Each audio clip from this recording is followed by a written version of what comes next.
இதோ நாட்கள் வரும் என்று கர்த்தர் சொல்லுகிறார். இதோ நாள் வருகிறது, அப்பொழுது தாவீதுக்கு ஒரு நீதியுள்ள கிளையை எழும்ப பண்ணுவேன். ஆமென். அவர் ராஜாவாய் இருந்து ஞானமாய் ராஜரீகம் பண்ணி பூமியிலே நியாயத்தையும் நீதியையும் நடப்பிப்பார். பூமியிலே நியாயத்தையும் நீதியையும் நடப்பிப்பார். அல்லேலூயா, ஹல்லேலூயா, அல்லேலூயா, ஹல்லேலூயா, அல்லேலூயா, ஹல்லேலூயா, அல்லேலூயா. ஹல்லேலூயா. அவள் ஒரு குமாரனை பெறுவார், அவருக்கு இயேசு என்று பெயரிடுவாராக. ஏனெனில் அவர் ஜனங்களின் பாவங்களை நீக்கி அவர்களை இரட்சிப்பார். அல்லேலூயா.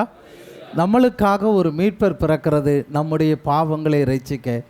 தீர்க்கதரிசியின் மூலமாய் கர்த்தர் சொன்ன உரைக்கப்பட்ட திருவசனம் இப்படியாய் இதெல்லாம் நடந்தது.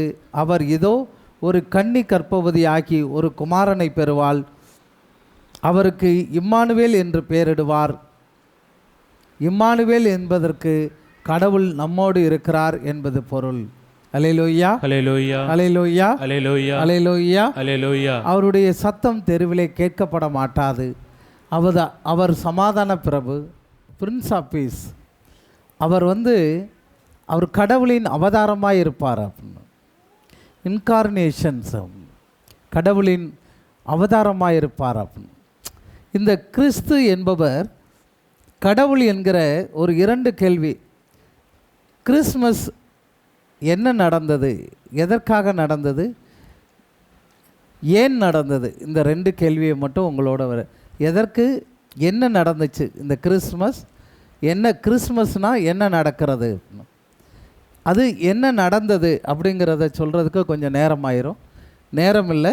ஆனால் 1 தீமோத்தேயு 1ஆம் அதிகாரம் 15வது வசனத்தை நீங்கள் படிச்சிங்கன்னா, இயேசு கிறிஸ்துவின் பிறப்பும் மனித வாழ்க்கையின் அர்த்தம், மனுக்குலத்தை ரட்சிக்க இயேசு கிறிஸ்து உலகத்திலே வந்தார். அல்லேலூயா, ஹல்லேலூயா, அல்லேலூயா, ஹல்லேலூயா, அல்லேலூயா, ஹல்லேலூயா. என்ன நடந்தது? இயேசு கிறிஸ்து மனுக்குலத்திலே வந்தார், உலகத்தில் வந்தார் என்று பவுலடிகளார் குறிப்பிடுகிறார். பிறந்தார் என்று கூறாமல் அவர் வந்தார் என்று குறிப்பிடுகிறார். எதற்காக இப்படி குறிப்பிடுகிறார் என்றால், இந்த உலகத்தில் ஏராள மனிதர்கள் பிறக்கிறார்கள். ஆனால் இயேசு கிறிஸ்து பிறக்கவில்லை, அவர் வந்தார். ஆமென். அல்லேலூயா, ஹல்லேலூயா, அல்லேலூயா, ஹல்லேலூயா. இந்த உலகத்தில் ஏராளமானவர்கள் பிறக்கிறார்கள். ஆனால் இயேசுவோ அவர் பிறக்கவில்லை, அவர் வந்தவர். அவர் வந்தவர் என்ற அர்த்தம் என்னவென்றால், கிறிஸ்துமஸ் என்றால் அவர் ஒரு பண்டிகையாக இதை கொண்டாடாமல், கிறிஸ்து நமக்காக பரலோகத்திலிருந்து ஏற்கனவே இருந்தார், இனி இருக்கிறாரு, இனி வருவார், இனிமே வருவார்.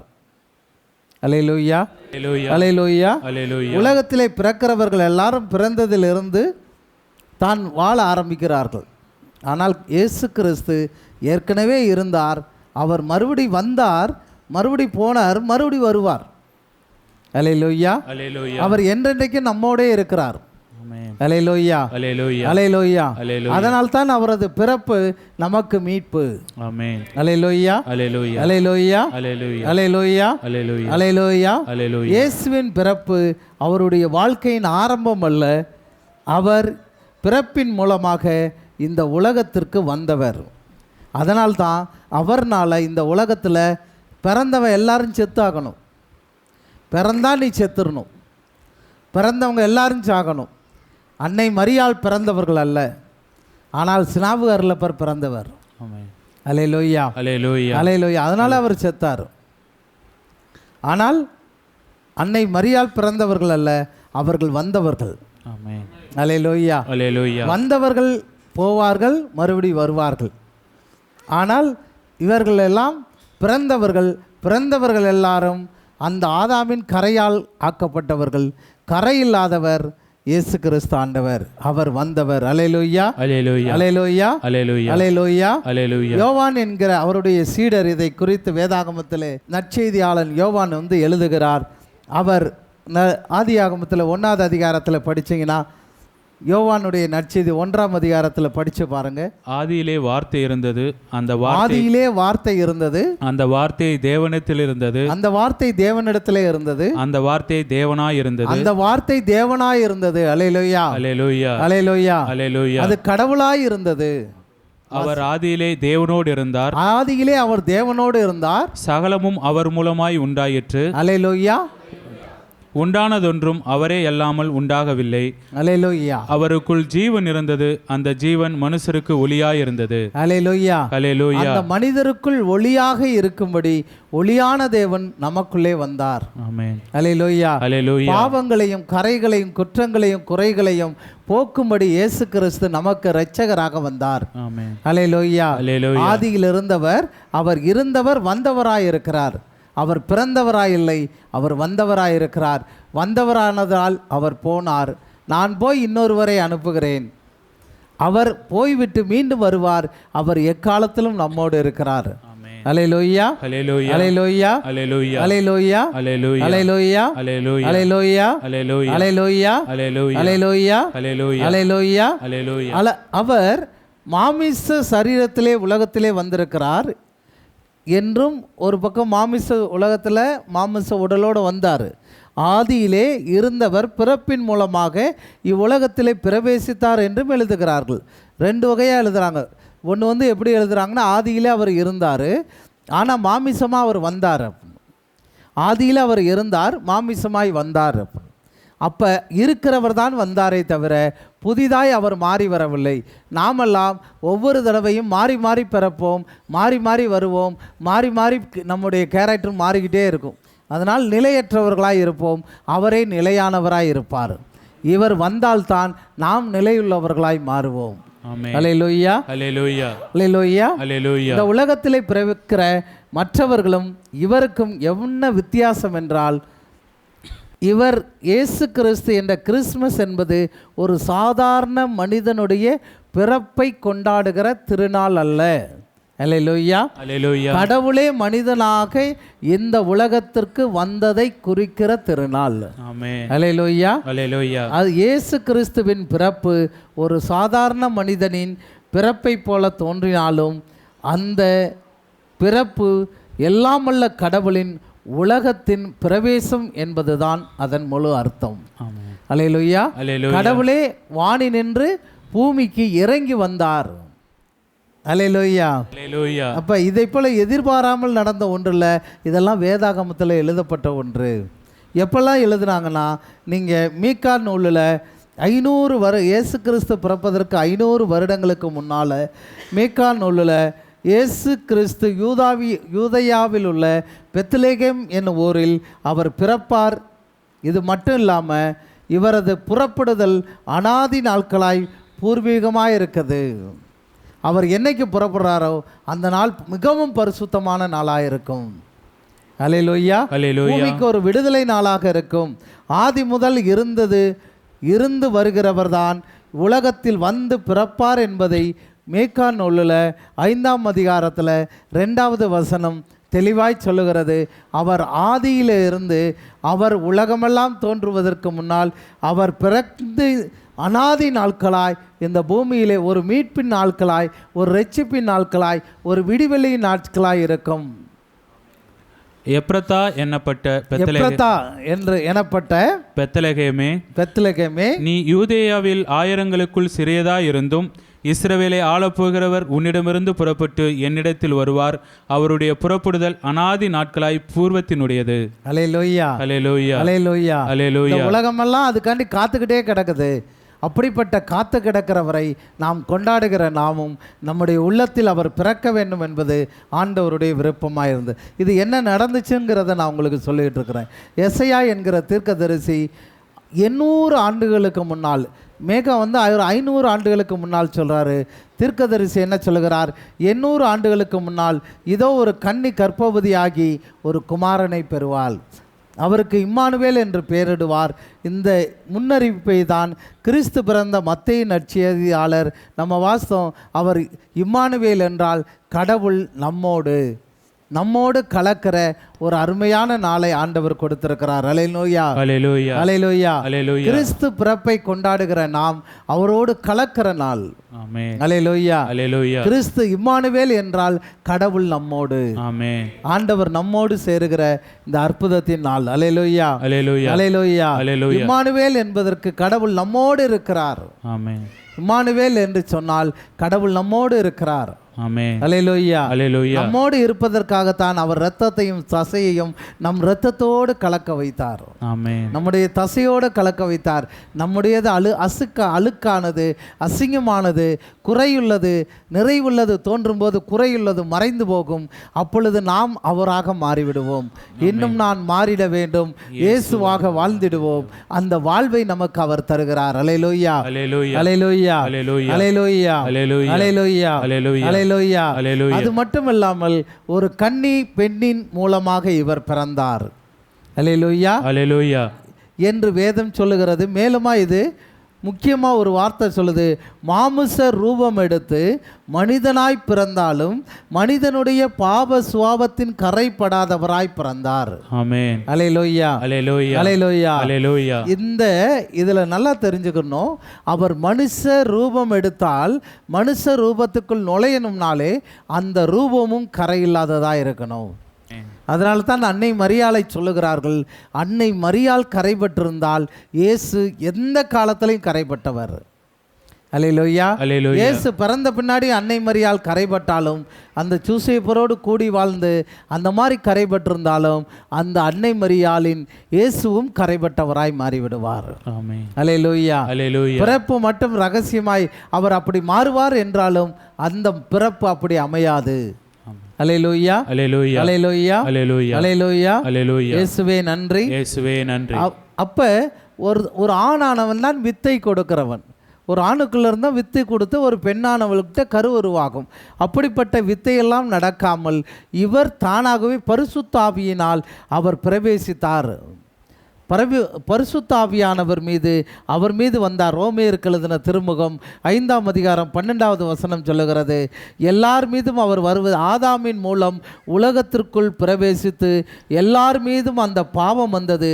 ஆனால் இயேசு கிறிஸ்துவினுடைய இவருடைய பிறப்பில் ஆணுக்கு பங்கில்லை. ஆனால் அதற்கு மாறாக தூய ஆவியானவரின் உதவியால் கன்னி பெண்ணாகிய மரியாள் கற்பம் தரித்தாள். அல்லேலூயா. அல்லேலூயா. இந்த கன்னி பெண்ணானவள் பரிசுத்த ஆவியை பெற்றிருந்தாள். அந்த பரிசுத்த ஆவி இவள் மேல் நிழலிட்டிருந்தாள். இவள் பரிசுத்த ஆவியாகவே உருவாக்கப்பட்டிருந்தாள். எனவே பரிசுத்த ஆவி சேர்ந்து கொண்டாள். நல்ல மரத்தோடு நல்ல கனி சேர்ந்து கொண்டது. எனவே அந்த கனியை பெற்று கொடுப்பதற்கு இந்த ஆவியும் சேர்ந்து கொண்டது. தீமையும் நன்மையும் சேர்ந்து கொள்ளாது. தீமைக்குள்ள உறவு நன்மையோடு சேர்க்கப்படாது. எந்த ஒரு கரையோடும் எந்த ஒரு நன்மையும் சேர்க்கப்பட்டால் கரை வரும். நீங்கள் நல்லா படிச்சிருப்பீங்க மேக்ஸில். நீங்கள் ப்ளஸ் இன்டு மைனஸ் தான் வரும், மைனஸ் இன்டு ப்ளஸ்ஸு மைனஸ் தான் வரும். ஆனால் ப்ளஸ் இன்டு ப்ளஸ் வரும், மைனஸ் இன்டு மைனஸ் வரும். அல்லேலூயா. Hallelujah. Hallelujah. Hallelujah. Hallelujah. Hallelujah. Hallelujah. அல்லேலூயா. ரெண்டு சாத்தானு நீனும் போய் ஒன்றா போய் பாவம் மன்னிப்பு கேட்டிங்கன்னா சாத்தானு நீயும் சேர்ந்து ப்ளஸ்ஸாக மாறலாம். ஏன்னா சாத்தான் உன்னை விட்டு ஓடலாம், நீ ப்ளஸ்ஸாக மாறலாம். ஆனால் சாத்தானும் சேர்ந்து ப்ளஸ்ஸாக மாற முடியும். ஆனால் சாத்தானு நீயும் சேர்ந்து கடவுளோடு சேர்ந்து நல்லவங்களுக்கு நல்லதும் கெட்டதும் சேர்ந்து ஒரு கெட்டது தான் வருமே தவிர நல்லது வராது. அல்லேலூயா. அல்லேலூயா. ப்ளஸ் இன்டு ப்ளஸ் வரும், மைனஸ் இன்டு மைனஸ் ப்ளஸ் வரும். ஆனால் ஒரு ப்ளஸ் இன்டு மைனஸ் தான் வரும். எந்த காலத்துலையும் ப்ளஸ் வராது. Hallelujah. Hallelujah. Hallelujah. Hallelujah. Minus into minus. நம்ம எல்லாருமே பெருக்கப்பட்டவர்கள், கூட்டப்பட்டவர்கள் அல்ல. இயேசுநாதரோடு தான் நம்ம கூட்டி சேர்க்கப்படுவோம். நம்ம சம்மனசுகளோடு பெருக்கப்பட்டவர்கள். ஏஞ்சல்ஸ் எல்லாம் பெருக்கப்பட்டவர்கள். இன்ஃபினிட்டிவ் அவங்கெல்லாம் இன்ஃபினிட்டிவ். அவங்க பெருக்கி தான் நீங்கள் சேர்க்கப்பட்டவர்கள். அங்கெல்லாம் இன்ஃபினிட்டிவாக வர்றது. கூட்டி சேர்க்கப்படுகிறவர் ஆண்டவரோடு தான். அல்லேலூயா. அவர் மட்டும்தான் அவங்களை கூட்டி சேர்ப்பார். இவெல்லாம் பெருக்கி தான் சேர்ப்பான். பெருக்குனாலும் கூட்டினாலும், வீட்டை கூட்டுப்பான்னு சொன்னாலும் சரி, வீட்டை பெருக்குப்பான்னு சொன்னாலும் சரி, ரெண்டும் ஒன்று தான். அல்லேலூயா. ஒன்று சாத்தானே, ஒன்று கடவுளை, அவ்வளோதான். அல்லேலூயா. அது ரெண்டையும் நீங்கள் அப்படி வச்சுக்கிறோம். Hallelujah. Praise the Lord. Praise the Lord. அப்போ இவருடைய பிறப்பில் ஆணுக்கு பங்கில்லை, பரிசுத்த ஆவியானவர் பங்கு. இந்த பரிசுத்த தாய் பரிசுத்த தன்மை இல்லாமல் இருந்தால் இந்த பரிசுத்தர் நம்மிடத்தில் பிறப்பதற்கு வாய்ப்பில்லை.